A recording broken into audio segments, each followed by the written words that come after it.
ବାହାଘର ତ ସରିଗଲା ଆଉ ଭୋଜି ଭାତ ମଧ୍ୟ ହେଲା। ଏବେ ଟାଇମ୍ ଆସିଲା କନ୍ୟା ବିଦାୟର ଟାଇମ୍।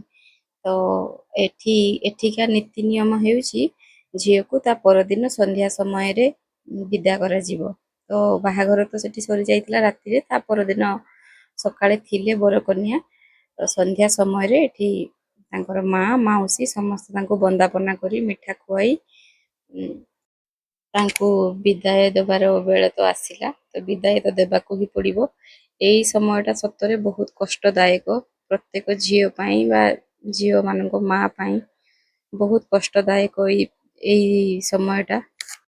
ମା ଏଠି ଆମର ବନ୍ଦାପନା କରିସାରି ତାଙ୍କ ଜ୍ୱାଇଁଙ୍କୁ ଗୋଟେ ମୁଦି ଦେଲେ। ତ ଏଇଭଳି ଭାବରେ ବିଦାୟର କାର୍ଯ୍ୟ ସବୁ ହେଇଥିଲା। ତ ଏବେ ତ ଟାଇମ୍ ଆସିଲା, ଝିଅକୁ ତ ଯିବାକୁ ହିଁ ପଡ଼ିବ ଶାଶୁଘରକୁ।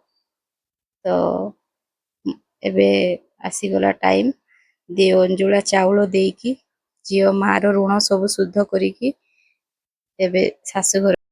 ତିନି ଭଉଣୀଙ୍କ ଠାରୁ ଇଏ ଯେହେତୁ ବଡ଼ ଥିଲେ, ତ ବହୁତ ଅଲି ଅଳିରେ ବଡ଼ ହେଇଥିଲେ, ତ ସମସ୍ତଙ୍କୁ ଦୁଃଖ ହିଁ ଲାଗୁଥିଲା।